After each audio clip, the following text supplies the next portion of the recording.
बिहार के बेगूसराय जिले में 11 साल की एक ब्राह्मण लड़की की सामूहिक बलात्कार के बाद हत्या कर दी गई है। दरअसल पिछले 4 दिनों से अपने घर से लापता इस नाबालिग लड़की का शव एक नदी के किनारे से बरामद किया गया है। इस मामले पर पुलिस ने बताया है कि नाबालिग लड़की के साथ बलात्कार और हत्या करने वाले दोषियों को पकड़ने की कोशिश की जा रही है। परिजनों के मुताबिक 11 साल की उनकी बच्ची एक दुकान में बिस्किट का पैकेट खरीदने गई और जब वह लगभग 1 घंटे तक वापस नहीं आई तो उसकी शिकायत की गई, लेकिन वह नहीं मिली। इसके बाद तुरंत पुलिस में शिकायत दर्ज कराई गई, लेकिन 5 दिन तक गुहार लगाने के बाद भी पुलिस हाथ पर हाथ धरी बैठी रही। परिवार वालों का कहना है कि वो उस समय तक बच्ची की तलाश कर रहे थे जब पुलिस ने उनसे नदी के किनारे एक घर से कुछ किलोमीटर मिले एक शव की पहचान करने को कहा। बाद में जब पहचान की गई तो वो वही लड़की निकली जो गायब हो गई थी। बता दें कि जब पुलिस को शव मिला तो मृतक का कपड़ा फटा हुआ था और उसकी गर्दन से खून बह रहा था। अगर रिपोर्ट की माने तो भावनंदपुर गाँव एक दलित बहुल गाँव है जहाँ केवल 2 ब्राह्मण परिवार रह रहे हैं। विवरण के अनुसार कई ग्रामीण नहीं चाहते थे कि ब्राह्मण उनके गांव में निवास करें, इसलिए कई मौकों पर उन्होंने उन्हें गांव छोड़ने की चेतावनी भी दी थी। खबर के अनुसार पीड़िता के पिता कुंदन मिश्रा एक स्थानीय मंदिर में पुजारी के रूप में सेवा कर रहे हैं। पुजारी जी ने बताया है कि उनकी बेटी 6वीं कक्षा में पढ़ रही थी और डॉक्टर बनना चाहती थी, लेकिन उसके जीवन और सपनों को दोषियों ने बर्बाद कर दिया है। दूसरी तरफ पुलिस ने कहा है कि पूरी जाँच की जा रही है और आरोपियों को बख्शा नहीं जाएगा। उन्होंने कहा कि शव को पोस्टमार्टम के लिए भेज दिया गया है। बहरहाल शव पोस्टमार्टम के लिए भेज दिया गया है। ट्विटर पर ट्रेंड चला दिया गया है, घटना की निंदा कर दी गई है। लेकिन अब सवाल यह उठता है कि आखिर ऐसा क्या है कि एक के बाद एक बलात्कार हो रहे हैं, इस पर रोक नहीं लग पा रही है। क्या हमारे देश का कानून बलात्कारियों के लिए इतना ढीला है कि इन लोगों के दिल में देश के कानून का कोई खौफ नहीं? आप अपनी राय हमें कमेंट में जरूर बताएं। वैसे आपको बता दें कि इस घटना को लेकर लोग ट्विटर पर जस्टिस की मांग कर रहे हैं। अगर आप भी उनकी मदद करना चाहते हैं तो कमेंट में #JusticeForBegusarayi Victim जरूर लिखें। साथ ही इस मामले से जुड़े रहने के लिए चैनल को सब्सक्राइब जरूर करें। धन्यवाद।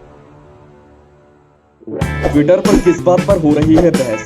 मोदी ने कौन सा बड़ा ऐलान कर दिया? इंस्टाग्राम पर क्या फैला है? क्रिकेट जगत में किसने छुड़ाए किसके चक्के? राजनीति में क्या हो रही है उठापटक? किसने किस पर कसा तंज? अब इन सब की जानकारी मिलेगी एक ही जगह पर। जी हाँ, सब्सक्राइब करके द हिंदुस्तान मिरर को और पाएं डेली न्यूज, राजनीतिक उठापटक, क्रिकेट की खबरें और भी बहुत कुछ, सिर्फ और सिर्फ द हिंदुस्तान मिरर।